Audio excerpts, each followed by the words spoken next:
Boa noite a todos. É uma satisfação muito grande recebê-los todos aqui no nosso lar, nossa casa querida, a qual temos o prazer de trabalhar semanalmente em prol da doutrina espírita, divulgando a doutrina que nos ilumina sempre e podendo compartilhar com vocês um pouquinho dos ensinamentos que a gente recebe sempre da espiritualidade. Agradecemos a presença de todos aqui. E hoje, em especial, recebendo o nosso palestrante da noite, que vem lá do Obreiros do Bem, o Aristóteles Arbe, que vai nos abrilhantar com um tema que pode não nos atingir no atual momento de nossas vidas, mas que com certeza, talvez, ainda temos alguns acertos de contas que, porventura, ainda devemos enfrentar, pode ser que no futuro ou nessa atual reencarnação, que é a reconciliação com os nossos inimigos. Pode ser que, devido à graça de Deus, hoje não tenhamos nenhum inimigo declarado, né? Aquela pessoa que a gente tem aquela paura, aquela aversão extrema. Então, graças a Deus, se nós não temos esses inimigos declarados, já se considerem agraciados, porque algumas pessoas ainda têm, né, inimizades que superam talvez os limites da razão aqui na Terra. E se nós não temos esse compromisso atualmente, pode ser que no futuro tenhamos que acertar algumas contas com talvez pessoas ou irmãos que ainda estão nesse desentendimento conosco, embora não nos recordemos de nossas encarnações passadas. Então vamos pedir a Deus, vamos iniciar nossos trabalhos na noite sempre fazendo uma prece. Então, já combinei com Aristóteles que eu vou fazer a prece e depois passo a palavra para ele. Então, só para a gente se acalmar, vamos mentalizar à nossa frente o Mestre Jesus, com toda a sua calma, sua sabedoria, nos trazendo mais um momento de estudos, onde podemos aprender um pouco mais de como nos tornarmos pessoas melhores, enfrentando nossos medos, nossos desafios, sempre com o auxílio dos seus ensinamentos, pois Ele nos levará à verdadeira felicidade, que não está localizada neste mundo, nem tampouco nesta encarnação em que estamos, e que com o nosso aprendizado, com o nosso progresso como espíritos, podemos um dia chegar aos mundos felizes e também reencontrar todos aqueles que fazem parte da nossa caminhada. Que ao final da palestra de hoje, saiamos daqui muito mais leves de que quando chegamos e muito mais sábios de que quando chegamos aqui. Vamos pedir que a espiritualidade auxilie muito o nosso palestrante da noite, para que ele tenha a tranquilidade de expor os seus pensamentos e que ele seja abençoado, assim como está nos auxiliando no entendimento de nossas vidas. Que assim seja. Então, Aristóteles, fique à vontade, a palavra é toda sua. Muito obrigado, seja bem-vindo nosso, né? Então, queridos irmãos e queridas irmãs, boa noite. Que o amor do Mestre Jesus esteja sempre entre nós. Como já foi dito, né, o nosso tema dessa noite é um item do capítulo 10 do Evangelho segundo o Espiritismo. O capítulo 10 que tem o tema Bem-aventurados, ou melhor, o título, né? Bem-aventurados os que são misericordiosos. Nós queremos abordar um pouquinho hoje o tema reconciliação com os adversários. Esse tema corresponde ao subitem 5 do capítulo 10, para quem quiser depois fazer uma leitura, um estudo um pouco mais aprofundado em casa. Nós entendemos que esse item, assim como todos os outros itens do Evangelho segundo o Espiritismo, tem uma eficácia muito grande quando entendido e quando colocado em prática em nossas vidas. A parte prática do Evangelho segundo o Espiritismo é algo ao qual nós devemos sempre nos atentar, afinal de contas, é aí que ele vai fazer a diferença em nossa existência. E para a gente entender um pouquinho essa questão de uma reconciliação com os adversários, eu sempre gosto de partir do seguinte ponto. Nós estamos estudando um capítulo que fala sobre a misericórdia. Bem-aventurados, felizes, os misericordiosos. E, no entanto, se nós olharmos para a tábua de matérias ou para o índice desse capítulo, nós não encontraremos nenhum item que faça uma referência direta à misericórdia, em seu título. Nenhum. Mas nós encontraremos, por exemplo, perdão, indulgência e assim por diante. O que nos leva a pensar que a misericórdia não é uma coisa muito fácil de ser assim definida em poucas palavras, e ela mesma, enquanto virtude, se faz exatamente quando nós conseguimos ter em nós uma união de várias outras virtudes. Aí nós podemos dizer que somos misericordiosos. Quando unirmos em nós perdão, indulgência, benevolência e tantas outras virtudes que vão sendo apresentadas no decorrer do capítulo. Para a gente ter uma ideia, logo na abertura do capítulo, no item 4, Allan Kardec escreve: a misericórdia é o complemento da brandura, porquanto aquele que não for misericordioso não poderá ser brando nem pacífico.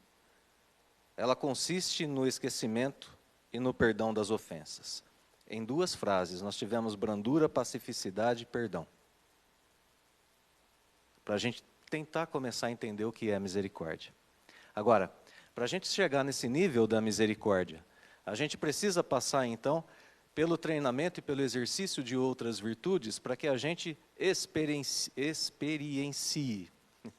o aspecto prático do Evangelho. Para que a gente possa viver essa experiência e sentir as suas benesses. Vamos imaginar uma situação? Imaginemos nós, ela é um pouco forte, então, por favor, não entrem muito no papel, né? Eu peço para imaginar, mas peço também para não entrar muito no papel, porque a experiência é um pouco forte. Imagine nesse momento que você é tetraplégico. Não tem movimentos nenhum do pescoço para baixo. Também não tem visão. Difícil, né? Pois é. Agora imagine que você sendo espírita, as pessoas te conhecem, sabem que você é espírita, e que desencarna um amigo querido, uma pessoa próxima. Então automaticamente você é convidado ao velório. Amigos se cercam de ti e te levam ao velório. Chegando lá, sabendo que você é espírita, a família pede para que você diga algumas palavras na despedida daquele amigo querido. E você faz isso. Bem, você faz assim com tanta maestria, que as pessoas que acabaram de assistir esse momento se emocionam tanto, se abraçam, vão ao enterro, saem do velório e te esquecem lá, sozinho. Como você se sentiria se isso acontecesse? Eu costumo pensar que se fosse comigo, eu pensaria coisas do tipo assim: belos amigos que eu tenho, né? Me abandonar aqui nessa situação, não sabem das minhas necessidades? E tantas outras coisas que a gente poderia pensar vivendo uma situação dessa. Eu estou trazendo essa situação um pouco forte porque a gente se magoa muito facilmente. Às vezes, por muito menos que isso, a gente fica magoado. E quando a gente fala em ter adversários, nós não estamos falando necessariamente num nível de relação que é um nível pior do que o nível de um adversário. Porque aqui no planeta Terra, nós temos pessoas que têm gostos diferentes dos nossos, um gosta do futebol, o outro da novela. E no momento que eles têm que compartilhar a televisão, eles são adversários. Né? Nós temos pessoas que gostam de um partido político, pessoas que gostam de outro. Pessoas que frequentam uma religião, pessoas que frequentam outra. Pessoas que gostam de lasanha e outras que gostam de comida japonesa. E no momento em que elas têm que compartilhar a mesa, pode ser que elas se tornem adversárias. Então, reconciliação com o adversário é algo extremamente prático para o nosso dia a dia. E essa situação na qual eu me coloquei e pedi para vocês pensarem, ela é uma situação que aconteceu de fato. Existiu um espírita, já desencarnado, chamado Jerônimo Mendonça.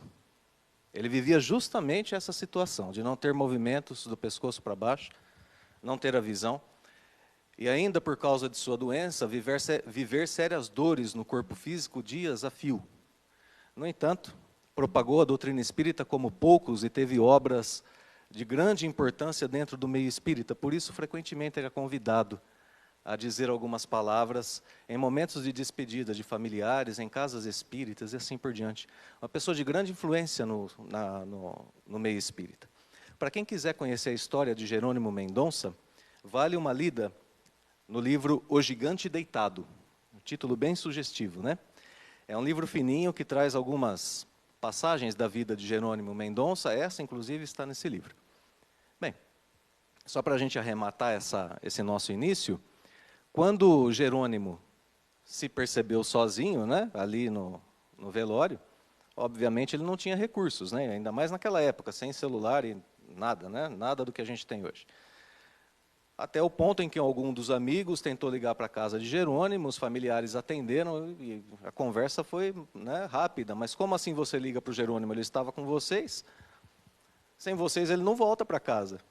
E aí um liga para o outro, você não levou o Jerônimo? Não, eu não. E você também não? Não, eu também não. Imagine como esses amigos chegaram no velório, né, para buscar o Jerônimo. Com 1000 desculpas, com todo o tato do mundo, né?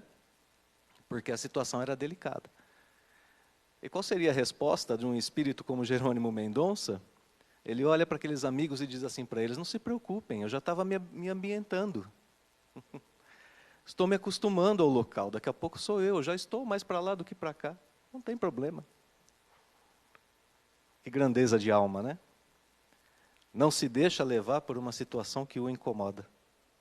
E está sempre um passo à frente do ódio, do rancor, da mágoa. Quando a gente lê aqui nesse item do Evangelho, que a misericórdia, né, consiste no esquecimento e no perdão das ofensas, ela nos traz uma informação que deve ser muito bem entendida por nós espíritas. O Evangelho não nos pede o esquecimento do fato. O fato a gente não consegue esquecer, a nossa memória funciona bem.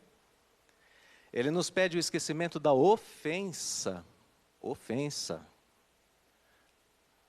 Vocês conhecem carrinho de rolimã? Não é? Todo mundo sabe o que é um carrinho de rolimã? Vocês sabem o que é carrinho de rolimã? Com essa idade vocês sabem? Já andaram de carrinho de rolimã? A mãe não deixou, né? É porque ele é muito seguro. Né? Extremamente seguro. Imagine que aqui na casa espírita, daqui a pouco a gente se congraçando aqui, conversando, etc., uma pessoa passa por você e dá um esbarrão no seu braço. Às vezes a pessoa nem vai pedir desculpas, porque foi uma coisa tão leve, você nem vai se importar, fala que não foi nada isso, né? Agora imagine que você deu uma voltinha de carrinho de rolimã hoje à tarde, e esse lugar onde ela esbarrou, você deixou aquele seu pedaço no asfalto, né? Que fica. E se a pessoa esbarrar nesse lugar, qual é o tamanho da dor? Aí muda tudo, né? A ofensa é isso. A ofensa é uma dor moral que a gente sente numa ferida específica que tem um nome aqui no Evangelho chamado orgulho. Toda vez que a gente sente uma ofensa, é alguém esbarrando em nosso orgulho.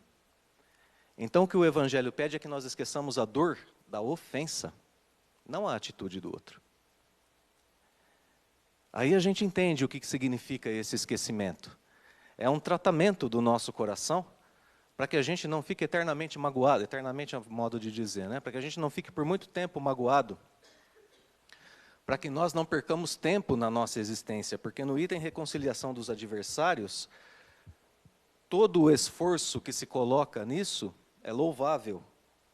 Reconciliai-vos o mais depressa possível com o vosso adversário, enquanto estáis com ele a caminho, para que ele não vos entregue ao juiz, o juiz não vos entregue ao ministro da justiça, e não sejais metido em prisão. Digo-vos em verdade, que daí não saireis enquanto não houverdes pago o último ceitil, e essas palavras são de Jesus no Evangelho de Mateus. Vamos pensar por um instante que nós somos os ofendidos. Vamos deixar a condição de ofensor para depois, para o momento seguinte, né, dos nossos estudos.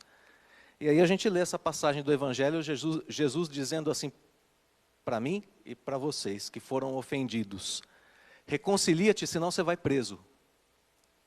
Mas qual é a lógica disso? Eu sou ofendido, como que eu vou preso se eu não me reconciliar? Hã? Como é que eu ouço isso e como é que eu lido com isso? Então, a partir de agora, a gente vai começar a entender que prisão é essa a qual Jesus se referia. Como isso funciona nas nossas vidas e qual é o aspecto prático da reconciliação com o adversário que a gente tem aqui no Evangelho. Perdão. Na prática do perdão, como em geral na do bem, não há somente um efeito moral, há também um efeito material. Deu para entender isso? Na prática do perdão, como na prática do bem, a gente não vive só efeitos morais. Há também efeitos materiais. Olha o aspecto prático do Evangelho aparecendo aqui. Isso muda a nossa vida material. E de um jeito que a gente não imagina. Isso é de uma seriedade profunda na nossa existência. A gente precisa entender isso urgentemente. Não é fácil viver num país polarizado. Não é fácil viver num lar polarizado. Não é fácil viver numa casa espírita polarizada. Não é fácil viver num mundo íntimo polarizado. Há um aspecto prático, um aspecto material. Continua Kardec. A morte, como sabemos, não nos livra dos nossos inimigos. Os espíritos vingativos perseguem muitas vezes com seu ódio, no além-túmulo, aqueles contra os quais guardam rancor, donde decorre a falsidade do provérbio que diz: morto o animal, morto o veneno. Então, se a gente pegar dentro da extensa bibliografia espírita de boa qualidade, Chico Xavier, Divaldo Franco, Ivone do Amaral Pereira e tantos outros, nós encontraremos, eu vou arriscar dizer que há centenas de relatos de mais ou menos desse tipo de espíritos. Isso sem contar, né, o próprio Kardec na Revista Espírita, O Céu e o Inferno, e daí por diante. Você tem um adversário, não se reconciliou, essa inimizade cresceu, rancor, mágoa, vingança, e daí por diante. Um certo dia você fica sabendo que esse adversário desencarnou, o tempo passa, e num belo dia você está dizendo assim: gente, eu trabalho, eu dou duro. Mas o ambiente no trabalho não está bom. Minhas finanças estão horríveis. Eu amo minha esposa, o meu esposo, mas não consigo ter um bom relacionamento com ele, com ela. Meu filho está me dando um trabalho terrível. Tudo que eu faço certo, mas parece que dá errado. Tudo. Tudo que parece dar errado na minha vida. De onde isso? Por que isso? E a pessoa vai vivendo aquilo durante uma encarnação inteira, aí chega um momento que ela desencarna, pode ser que ela seja recebida pelo seu mentor no plano espiritual, e o mentor diga assim: você lembra do fulano de tal? Lembro. Pois é, ele se afinizou a você na sua existência, ele desencarnou, e ele foi o responsável por todas os seus problemas, as suas aflições durante a existência carnal. Todas. Aí você pensa assim, fala: poxa vida, mas eu vou à casa espírita, eu faço oração, evangelho no lar, recebo passe, tomo água fluidificada. Por quê? A gente tem uma certa proteção advinda da casa espírita. E aqueles que nos cercam têm? Aquela pessoa que cruza com a gente no trânsito, aquele que está no ambiente de trabalho. É onde esses espíritos pegam, se não conseguem nos atingir diretamente. Mas a gente não vê isso. Olha o efeito material de uma inimizade na nossa vida.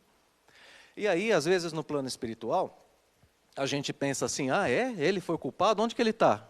Aí o mentor fala: encarnado. A gente fala: então agora é minha vez. Agora ele vai ver. Porque agora eu estou desencarnado e é mais fácil para mim atacá-lo. Do mesmo modo como ele era invisível e eu não o percebia. E quadros assim, pasmem, duram centenas de anos, às vezes. Espíritos que não se perdoam e que vivem nesse círculo vicioso de um atormentar a vida do outro por muito tempo. Muito tempo. Bom, por que Deus permite isso? Para punir do mal que ao seu turno praticaram os ofensores. Ou se tal não ocorreu, por haverem faltado com a indulgência e a caridade os ofendidos. Por isso que Deus permite esses quadros tão longos, para que esses espíritos, vivendo uma relação que os prejudica moral e materialmente, se vejam impelidos a perdoar e a praticar o bem um ao outro. Deu para perceber qual é a prisão a qual Jesus se referia? Espírito Emmanuel, nessa obra maravilhosa da doutrina espírita, Pensamento e Vida. Vocês podem dar uma olhada com bastante atenção nela.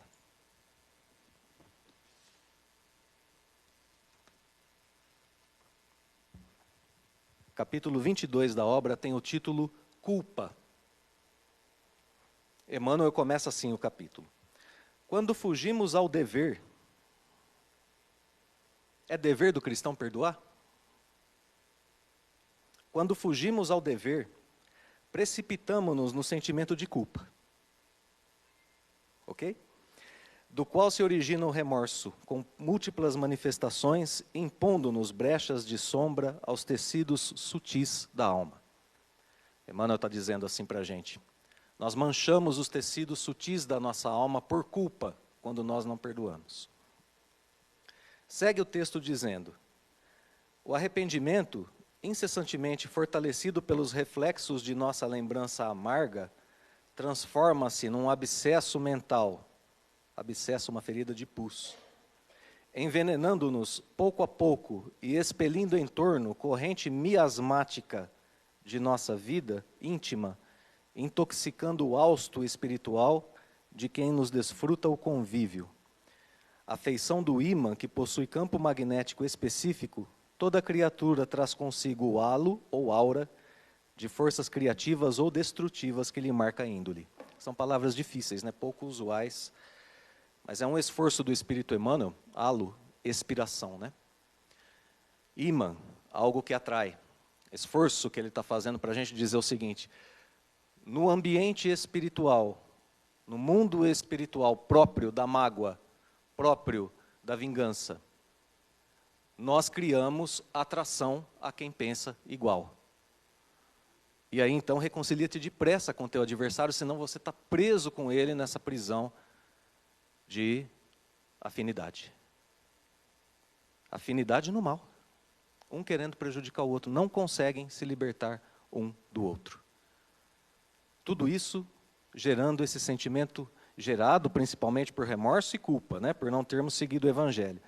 Eu fechei sem querer, vou pegar de novo, porque eu quero ler para vocês só o último parágrafo dessa lição do Emmanuel, para a gente ver do que ele está falando.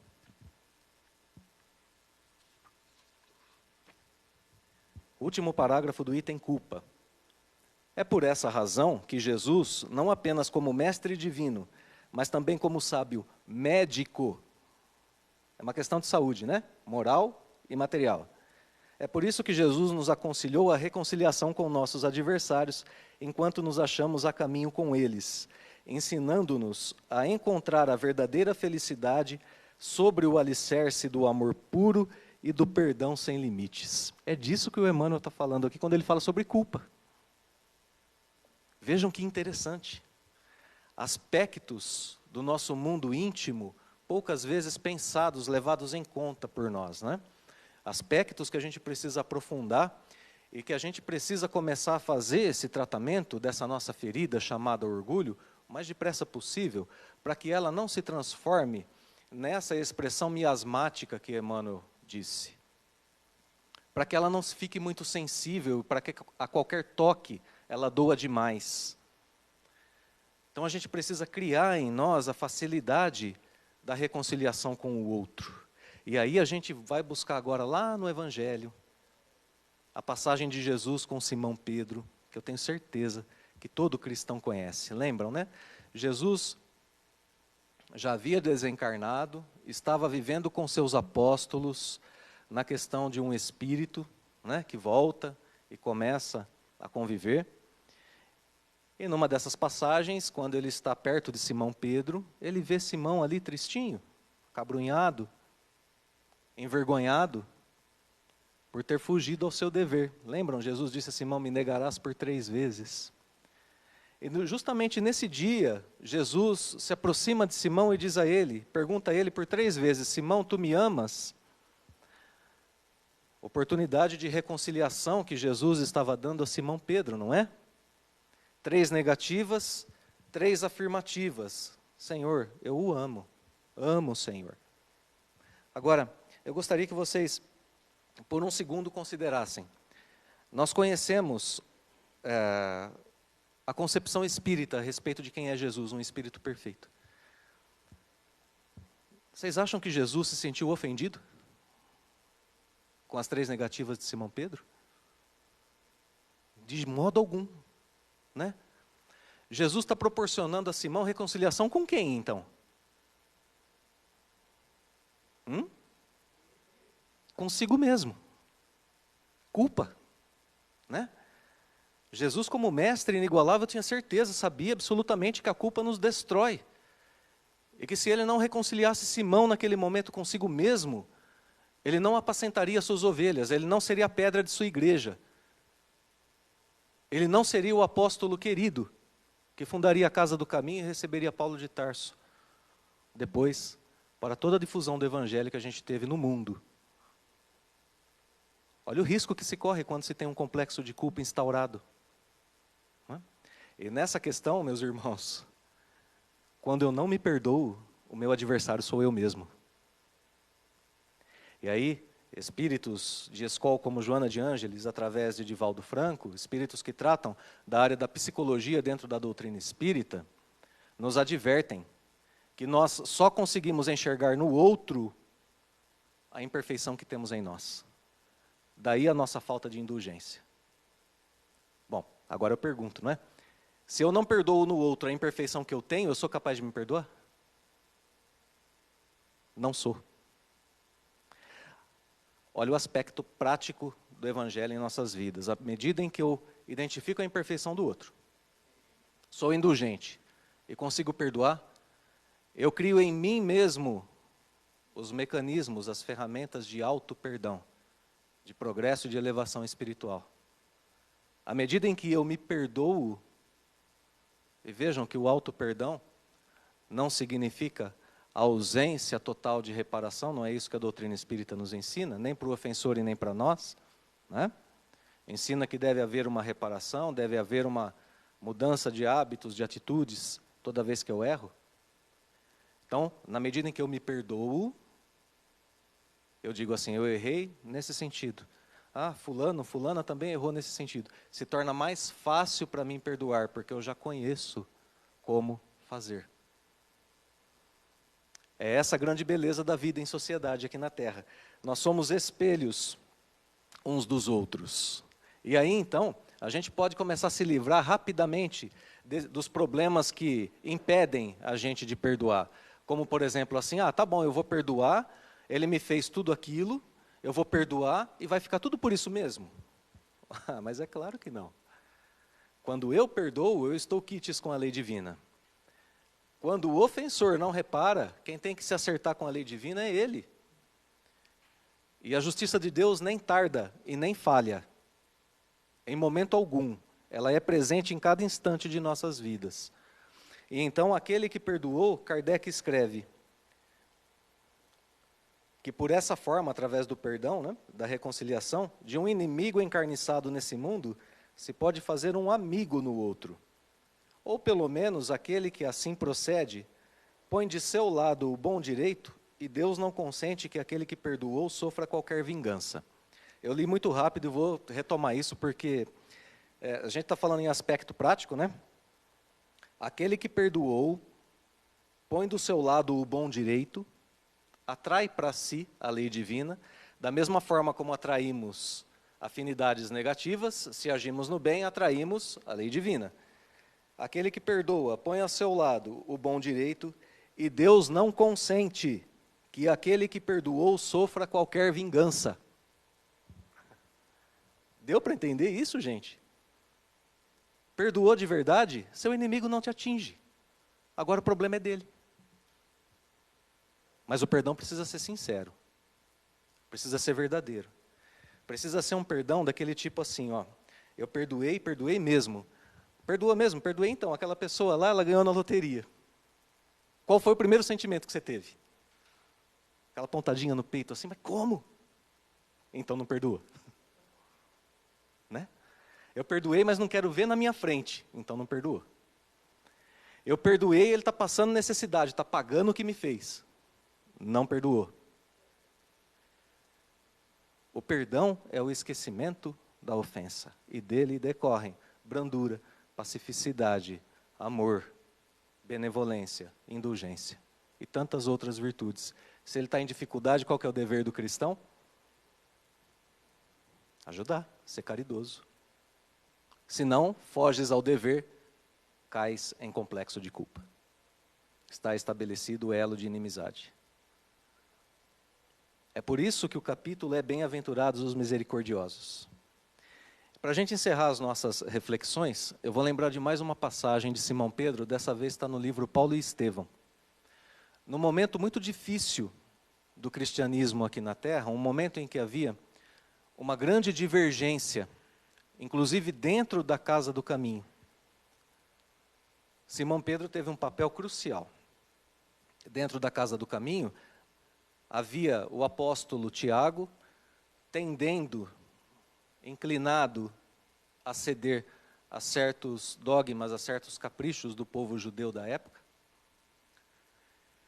Do outro lado, Simão Pedro e outros apóstolos, dizendo que, por exemplo, a circuncisão não era necessária para que a pessoa fosse cristã. Longe dali, na igreja de Antioquia, o grande apóstolo Paulo de Tarso, com a mesma linha de pensamento. Então, em certo momento do livro, Simão Pedro sai de Jerusalém e vai visitar Paulo em Antioquia. Chegando lá, Pedro encontra um ambiente maravilhoso, um ambiente sereno, tranquilo, de grande harmonia, que permitia inclusive o fenômeno das vozes diretas. Né? Imagina, a gente aqui na Casa Espírita, em tanta harmonia, que o plano espiritual fala conosco, sem médiuns. Fenômenos de vozes diretas. Nós ouviríamos com os nossos ouvidos do corpo físico o plano espiritual. Esse era o nível de harmonia que existia em Antioquia. E Simão Pedro, claro, com aquele coração doce, né? Se aproxima das pessoas, toma café na casa de um, abraça o outro, ajuda um outro ali com o seu trabalho. E era uma harmonia só. Até que de Jerusalém chegam 2 emissários de Tiago e Simão Pedro muda o seu comportamento. Então ele já não congrega mais com as outras pessoas e passa a acompanhar apenas os 2 emissários de Tiago. Depois de um tempo, Paulo tem a oportunidade de falar em público. Fala à igreja de Antioquia, a igreja no sentido de união, né, entre as pessoas, de comunhão, de reunião. Em determinado momento da sua palavra ele diz, olha, está aqui o grande apóstolo Pedro, que deveria ser chamado de mestre, se esse título já não coubesse ao Cristo, não é? E, no entanto, ele agiu assim. Falou tudo o que Pedro estava fazendo. Pedro em silêncio, só ouvindo. E Paulo atacando com seu verbo voraz, né? Até o momento em que Barnabé, um amigo deles em comum, se levanta e defende Pedro. E os dois começam a discutir. Discutem, até que Pedro percebe que aquela discussão não ia ter fim. Então ele se levanta, talvez lembrado da recomendação de Jesus, apacenta minhas ovelhas, e diz a seguinte frase: eu tenho medido a misericórdia de Jesus pela profundidade do abismo de minhas fraquezas. Eu tenho medido a misericórdia de Jesus pela profundidade do abismo de minhas fraquezas. Ele está dizendo assim para Paulo, eu errei, é verdade. No entanto, não precisa discutir mais. O abismo de minhas fraquezas é imenso. E, no entanto, eu estou aqui. No entanto, estou aqui na casa espírita com amigos fiéis, com amparo do plano espiritual, com lições de valor imortal para o espírito. No entanto, eu tenho família, muitos de nós têm conta bancária, cartão de crédito, saúde perfeita, e ainda assim a gente vai para o supermercado, entra na fila, ela estanca. Aí você olha para a fila do lado, ela está andando, você vai para a fila do lado, o que acontece? Ela para e a outra que você estava vai todo mundo embora. E aí a gente coloca a mão na cabeça e diz, o que eu fiz para merecer? Né? E, no entanto, a nossa atitude é a atitude de Simão Pedro. Deve ser a atitude de Simão Pedro. Diante dessa e de outras afrontas que a vida vem a nos apresentar, eu meço a misericórdia de Jesus, misericórdia, porque eu erro. Ele já me perdoou, ele já foi indulgente, ele ainda me dá cartão de crédito e situação de estar na fila do supermercado comprando alimento para levar para minha casa. Isso é misericórdia divina por nós. Deus não nos abandona, não nos desampara e nos dá às vezes mais do que nós merecemos.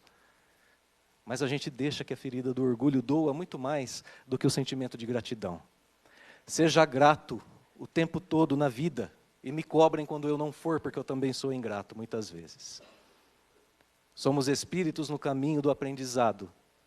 Somos espíritos no caminho da perfeição. E quando um ou outro irmão nos esquece, sem recursos, num lugar sombrio, abandonados, elevemos o nosso pensamento, porque o amigo celeste jamais nos abandona. E ele mora em nosso coração, quando perdoamos e somos misericordiosos. Obrigado, queridos. Um abraço fraterno, obrigado pela atenção.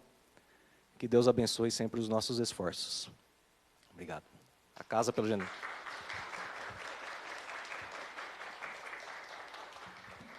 Mais uma vez, a Márcia, a casa, obrigado pelo convite, generoso. Grande abraço. Fábio, com você. Obrigado. Muito obrigado, então, Totti, em nome do nosso lar. Agradecemos mais uma vez a reflexão da noite e perante os nossos abismos, perante a misericórdia de Jesus, temos que reconhecer também as nossas dívidas, né? As nossas fraquezas, isso através do autoconhecimento. Isso vem com o tempo, com a nossa reflexão, com o nosso aprendizado. Cada vez mais nos olhando no nosso interior, vamos mapeando as pequenas imperfeições que juntas geram um abismo quando comparados a Jesus, que foi o nosso exemplo máximo aqui, que nos deu o privilégio de nos mostrar o grau máximo, para que um dia possamos, degrau a degrau, tentarmos alcançar uma pequena parcela do seu aprendizado. Então, muito obrigado pela palestra. E vamos, então, finalizando essa palestra, agradecendo a Deus e a Jesus pela grande oportunidade de estarmos aqui, como o nosso amigo nos disse, aqui com a oportunidade de aprendermos, de pensarmos em nós, de podermos, na condição em que estamos, de perdoar, para que um dia possamos ser perdoados. Que voltemos para os nossos lares muito mais tranquilos e que possamos agora, a partir dos trabalhos de passe, recebermos auxílio do mais alto, que a espiritualidade possa nos alcançar e abrandar os nossos corações, para que sejamos sábios o suficiente para olharmos para dentro de nós e tentarmos modificar um grão de areia para que a gente possa nos tornar espíritos melhores. Muito obrigado a todos, vão todos com Deus, que assim seja.